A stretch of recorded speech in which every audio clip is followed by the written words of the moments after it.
Hello, Sagittarius, and welcome to your tarot card reading for May 2024. Hello everyone, and welcome back to the channel. If you're new here, my name is Jane, and in these readings we really go through a tarot card prediction and astrology prediction. I really try my hardest to link these two together to give you the most accurate predictions that you can possibly get here on YouTube. So we are going to go ahead and get right into this. If you are interested in a private reading, I've made some changes to my offering, and as of May 1st, those will be made available on my website for booking. So if you're interested, the links can be found in the description box and the pinned comment down below. So be sure to keep your eyes open for that. I'm very excited to be connecting with all of your energy this month. It's a very exciting month as we have Jupiter coming into Gemini at the end of May. We have Taurus season. We have Venus and Mars in rulership. We have really wonderful things happening in the sky that are going to help push us forward. So with that being said, you're welcome to check out your sun, moon, or rising sign. If you're brand spanking new and you have no idea, just check out your sun sign. That's fine. And if you're kind of exploring, please check out all three of those signs to see which one resonates with you the most. Some readers will resonate with different placements. So if you resonate more with your sun or rising with me, then that would be who you would watch with me. So let's go ahead and get right into it. Thank you all again. You guys know I love and appreciate each and every one of you for being here. So let's go ahead and get started. Hello, Sagittarius, and welcome to your May 2024 tarot card reading. Let's go ahead here and get started with an oracle card. So what is it? Tell it like it is. Oh my gosh. Well, if that is not the most Sagittarius thing ever, tell it like it is. I mean, first of all, to yourself, right? And second of all, to everyone else, right? It's always a good thing to just be really objective. It is what it is. To be honest, to be blunt, not hurtful, not mean, but honest, and truthful. Because when we're aligned with that truth and we're aligned with reality to a degree, at least we are kind of stable, right? We have that foundation of like, all right, this is where we're at. This is what it looks like. This is how we're situated in this moment. So let's build from this. And a lot of the, productivity can be built on something solid. That didn't make any sense. A lot of the things that you're trying to build can be built on something solid. So let's see what else. I'm going to do one of these question cards for meditation from the Soul Truth deck. So let's just see what comes out for Sagittarius. And I focus on what I want most. It says, one reason so few of us achieve what we truly want is that we never direct our focus. We never concentrate our power. Most people dabble their way through life, never deciding to master anything in particular. Okay, I don't know. This feels like kind of like you yourself are having this very real moment. The Sagittarius is telling it like it is, being brutally honest with yourself. Again, not to beat yourself up, not to be mean to yourself, but just to be like, okay, self, let's get this straightened out. Let's get this figured out. Maybe there's a little bit of a pep talk involved or a little bit of a come to Jesus moment where you have to just be like, all right, let's just, let's get focused. Let's get directed. Let's get a plan together. Let's really think about this. Let's strategize. Let's really get into the nitty gritty. And, having Mercury now moving through Aries, and then on the 15th, it will enter Taurus. I think that's going to be very helpful for us in terms of getting things organized. Now, this is happening in your 6th house. Okay. All the Taurus energy. We've got Venus, Jupiter, Uranus. Eventually Mercury will be in there. So the 6th house energy really is about organization. It's about getting things situated and prepared for a lot of the activity that's about to happen, especially when your ruling planet moves into Gemini opposite of you. All right, so we're going to have a lot of movement this year. And so having a lot of movement with focus can be a really positive experience. Okay, Ace of Swords. Interesting that it's reversed. And then we have the Tell It Like It Is card.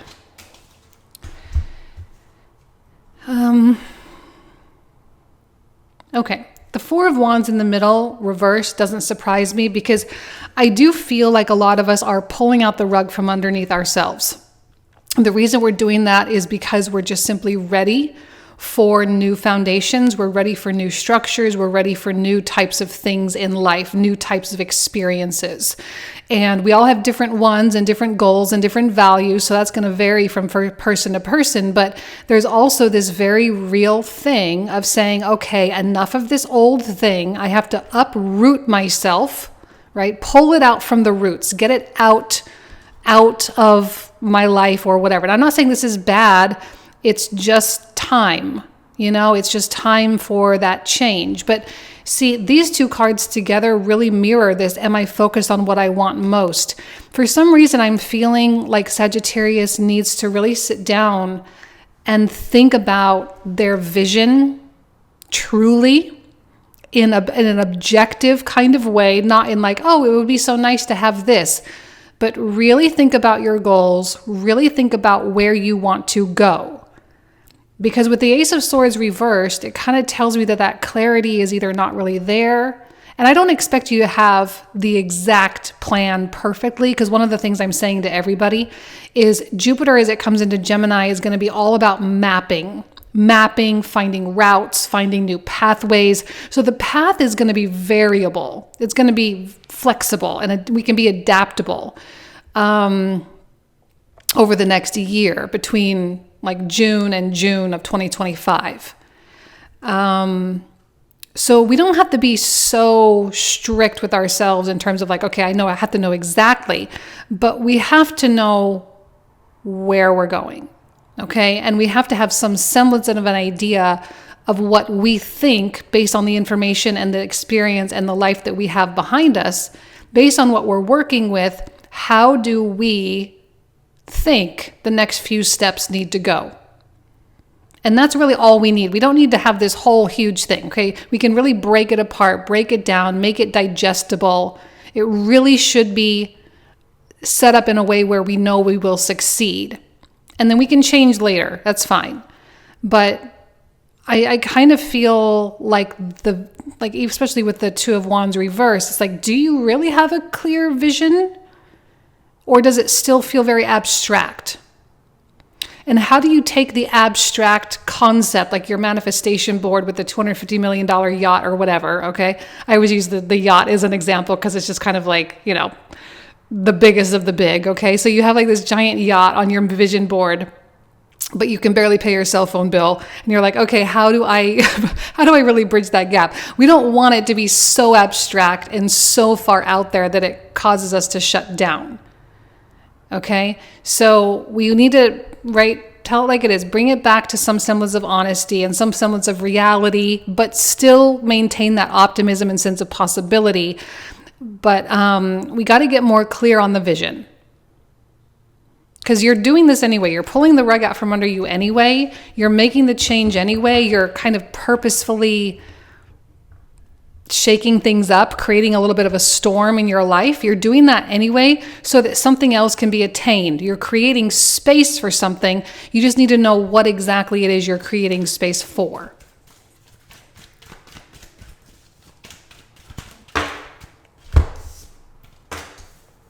Okay. Now, one of the questions that we should be asking right now, this is not always the best question to ask when we're talking about manifestation or whatever, but right now I think it is a good time to ask it, and it's how. But again, I'm going to repeat myself, and I'm sorry about that, but how does not necessarily mean the entire plan. It's just from point A to point B, the next few steps that we know for sure need to be taken. That's your how. Okay. The reason why I say that is because when we are in an earth season like Taurus season, it's really important to be practical about things and realistic about things. And it's important to keep it like in the body and in real and like, in something that's tangible and doable, and you can check it off a task list item. Okay. It's not all about passion and emotion and using your mind and brainstorming. It's like, no, it's about real world implementation. Okay. And when we have the Nine of Coins reversed, there tells me that there's some kind of a confidence issue, or there's some kind of something stirring or brewing beneath the surface that has either prevented you in the past from doing this, or is preventing you from taking a big leap. Maybe you're worried about the money, you're worried about the right people showing up, you're worried about your capabilities. This is not a time for self-doubt, okay? Because when we have Venus in Taurus, she is all about our sense of self-worth. If we have self-worth issues, this stuff may come up. If we don't have self-worth issues, there still can be doubts, okay? And it really, I don't know. I look at the Eight of Wands, I'm like, just do it anyway, right? You have all the doubt in the world, who cares? Do it doubtful. Be doubtful and still do it. That is okay. And I think you will be shocked. You will be shocked as to how much progress you could make in such a short period of time if you do this in such a digestible way. And I really see, I'm feeling a real power coming through. I'm feeling like Sagittarius could truly grab the bull by the horns like you have never done before and just completely shift in 30 days if you wanted. In small and with small action, small actions every day, it's huge reward by the end of the month. Because here we have the world card. It's there's this portal, there is this kind of opening, if you will, or a threshold that you're crossing energetically, mentally, emotionally, that is meant to really get you away from something that's just a circumstance is just simply completely outdated. And that really was the push of Aries season, by the way, was to kind of get us to that point of pain of this sucks, I want out. I don't like being here. I don't want to be this financial situation sucks. I got to find a way to make more money. Aries season was about pushing us to that point. And Taurus season is about doing something about it.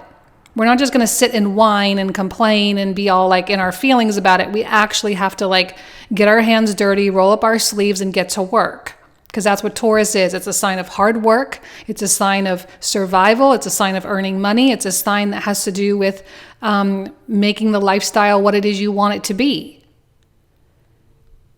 So here's the portal. Here's the doorway. You can literally walk through the door if you want. Your self-confidence and your sense of deserving, it doesn't matter. You can walk through this portal whether you feel like you deserve it or not. The only thing is the only thing keeping you from this is the action in between. This is one of those instances where I think your mind, and I said this to another sign as well, but I feel like it applies to you. Your mind needs to catch up with your body and not the other way around. Put your body in it first. It's Taurus. It's an earth season. Use your body. Just do it. Your mind, your body will be able to convince your mind that it's possible. This is one of those instances where see it, then believe it. And that's okay. And that's not normally manifestation advice. That's not normally law of attraction advice. But what does it matter if you believe it first or if you believe it later? If it's done, then it's done. And then you'll definitely be able to believe it because it's done. So do it first, believe it later. Your self-confidence will grow with it. Your self-belief will grow with it because when you do it, you're oh, I did it. Oh, okay. I guess it wasn't that hard. I guess it wasn't as big as I thought. I guess it wasn't as abstract as I thought. Because I feel like there's this pull, you are being pulled toward a future. And you will be because Jupiter is coming in opposite of you at the end of the month on the 25th. And then Gemini season's going to hit. You're going to feel all that opposition going on. So Sagittarius is going to start going through a big adjustment phase, especially in June. There's going to be a lot of adjustments that get made. But this is kind of preparation for that. I think Taurus season feels very preparatory for me. Preparatory for Jupiter and Gemini. And not to mention Mars is also in rulership in Aries as well, which is giving you that added fire, fifth house, creative. Mars comes into a conjunction with the North Node. So there's all this kind of push toward destiny. Mars comes in conjunction with the North Node where we just had that big eclipse.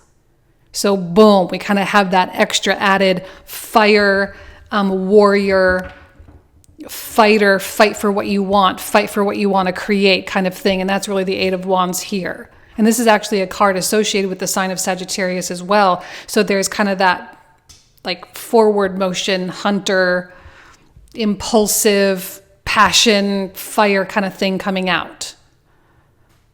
So you're in a good place so long as you choose to continually put yourself in a good place. You're in a good place as long as you're really honest with yourself and, like if you have certain habits or certain tendencies that are going to cause you to shrink back into old behaviors, this is that moment to use that Sagittarian bluntness and be like, what are you doing, self? Like, why are you doing this? Like you would call out other people on what, if they were doing it, you'd call them out. So you got to call yourself out on your own stuff too. And then you can push yourself. Because again, it's not hypercritical. It's just honest.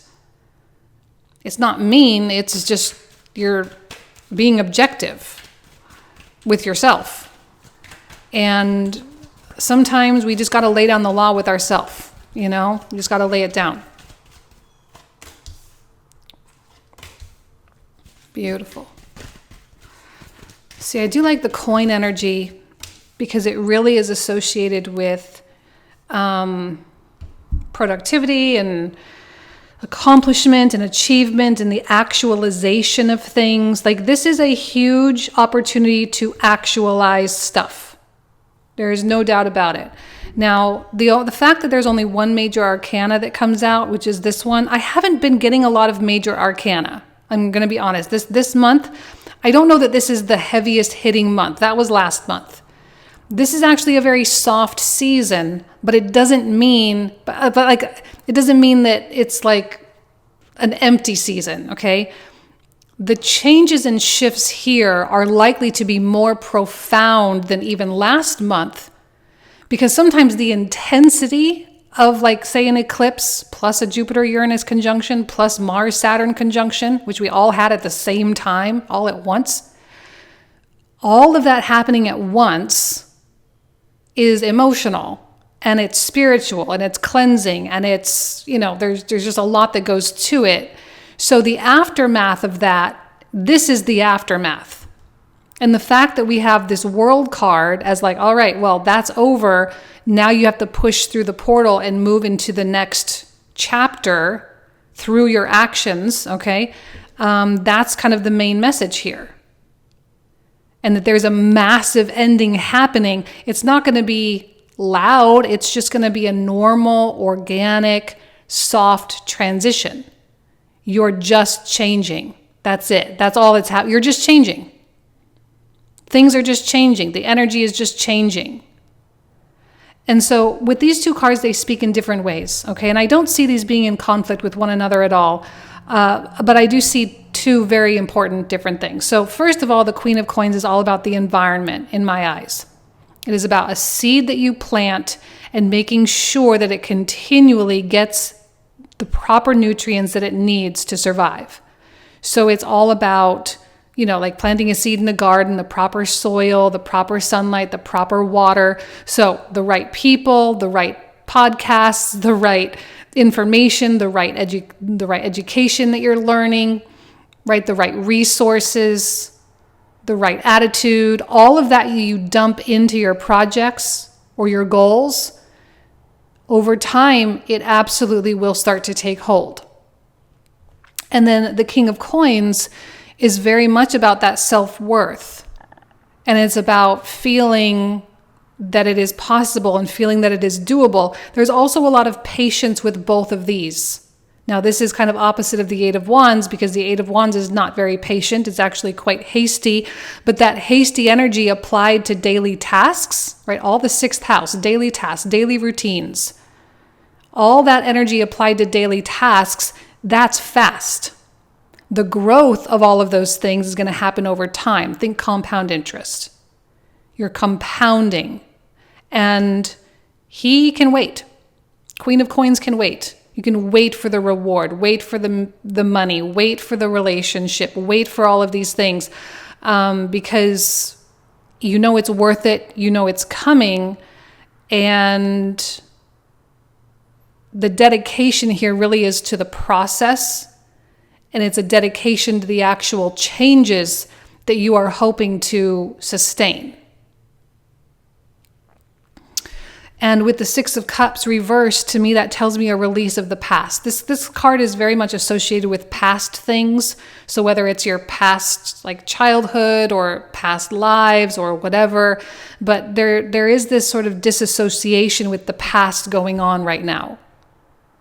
And I don't see it any different for Sagittarius as I do for others. It's just, we're all just kind of in this moment of revolution. That was what Jupiter and Uranus was all about. We were just changing. And the change is kind of snipping ourselves, cutting ourselves away from the way it used to be, the way we used to be, who we used to be. There's like a new identity being formed right now. And we can't necessarily perceive it. I think we can feel it to a degree, but we can't perceive what's really happening. Again, Ace of Swords, Two of Wands, It's hard to perceive it, but we know it's happening, and therefore we have to really anchor ourselves in this future place as much as we can through dedication and commitment. Okay, so let's pull out the clarifiers because I have a feeling this story is going to get kind of deep. So let's take a look. For those of you who are new, I'm about to pull out a bunch of new cards, and we're going to talk for another 25 to 30 minutes about all these. So if you want to join, that's all found in the description box and the comment thread down below for the comprehensives. We'll take all these. Why not? Since they came out, and we'll do the Two of Wands.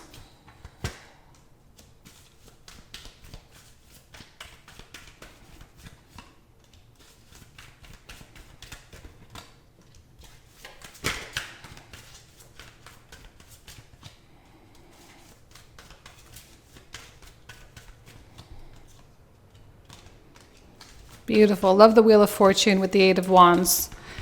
To me, this is not necessarily the fastest card. So when it comes out with the Eight of Wands, it indicates that it's going to move a little bit faster. And that's always a good thing. We like when that happens.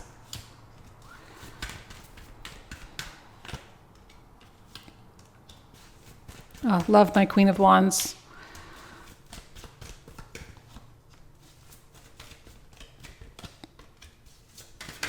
Amazing. 10 of Cups, the Tower, 5 of Swords, Knight of Cups,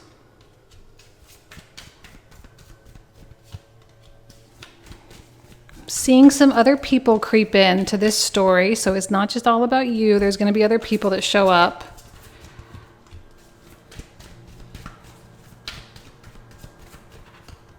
Okay. All right, so this is where we're going to pick up. All right, so if you want to join, you are welcome. Thank you so much, Sagittarius. Have an amazing month, and I'll talk to you soon. Take care. Bye-bye.